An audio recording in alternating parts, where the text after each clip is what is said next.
এত অপমান, এত প্রশ্নের জবাব না দিতে পেরে একটা কাজ করে বসলেন ইন্সপেক্টর আশুতোষ, এবং যার দায়ভার পুরো বসু মল্লিক পরিবার এখন আশুতোষবাবুকে দিচ্ছেন, এবং তার সাথে ফোর্সনাও। জানতে হলে দেখতে হবে এই শৈবাহ সিরিয়ালের আজকের পর্বটি।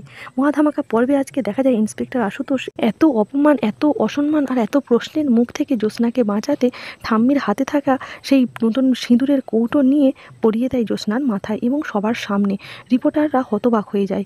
তাদের মুখ দিয়ে আর একটা কথাও আওয়াজ পায় না। ইন্সপেক্টর আশুতোষ জানায় যে দেখেছেন কি সম্পর্ক আমাদের মধ্যে, আর কেউ কোনো কিছু বলবেন বিধবা বলে আর কোনো গালাগালি বা আরও কোনো খারাপ মন্তব্য করবেন, আর এবার কোনো কিছু বলার আগে দুবার ভাববেন। ঠাম্মির চোখের সামনে এইসব কি হয়ে যাচ্ছে, ঠাম্মি প্রায় নিশ্চুপ হতবাক হয়ে গেছে, কিছু বলারও নেই, কারণ সামনেই রিপোর্টাররা আছে।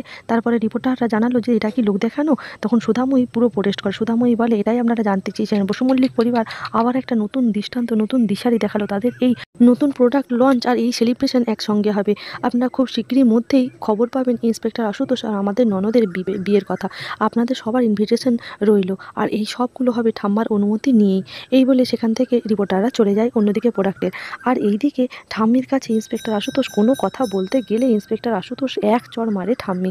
ঠাম্মি আর কোনো কথা বলতে চায় না, বলে তোমাকে আমি ঘরে থাকার সুযোগটা দেওয়াটাই ভুল হয়েছে, আর সেই সুযোগে তুমি এরকম কাণ্ড করবে আমি ভাবতেই পারিনি। তুমি কি ভেবেছিলে আমি এত কিছু মেনে নেবো? আমি কিছুতেই মানবো না। রিপোর্টাররা ছিল বলে আমি এতক্ষণ কোনো কথাই বলতে পারিনি। আর মেজো কাকা তো প্রথম থেকে শেষ অবধি সেই আগুনে ঘি ঢালার মতো ঘি ঢেলেই যায়, কোনো কথাই শোনে না।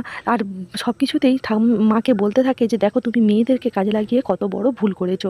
এইবার সবাই বাড়ি চলে আসে, এবং বাড়িতে নিয়েও একই পর্ব, এই নিয়ে কথা কাটাকাটি হতে থাকে, এবং সবাই জ্যোৎস্নাকে গালাগালি করতে থাকে। এর মধ্যে এসে হাজির হয় জ্যোৎস্নার আগের শাশুড়ি, এবং সে তো তার গর্ভে থাকা বাচ্চাকে পর্যন্ত নিয়ে আরও খারাপ খারাপ কথা বলতে থাকে। এতটাই খারাপ কথা বলে ফেলে যে ঠাম্মি তাকে এক চড় মারতে বাধ্য হয়। যাক, এত কিছু বলে কি আর কারো মুখ বন্ধ করা যায়? যারা যেমন কথা তারা তেমন বলতেই থাকে। উপর থেকে নেমে আসে ইন্সপেক্টর আশুতোষ তার সমস্ত জিনিসপত্র নিয়ে।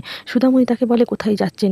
এবার সুধাময়ী যখন সব বলে যে আপনি তো চলে যাচ্ছেন সব কিছু নীরবে সহ্য করে, কি হয়েছিল আসল ঘটনাটা সেটা আমাকে বলুন। এইবার ইন্সপেক্টর আশুতোষ বলেন যে আমি তো সেটাই বলতে চাইছিলাম, কিন্তু কোনো কথাই তো আমার কেউ শুনছিলেন না। এইবার মেজো কাকাকে জোর করে চুপ করিয়ে দেয় ইন্সপেক্টর আশুতোষ, বলে আপনি এবার চুপ করুন।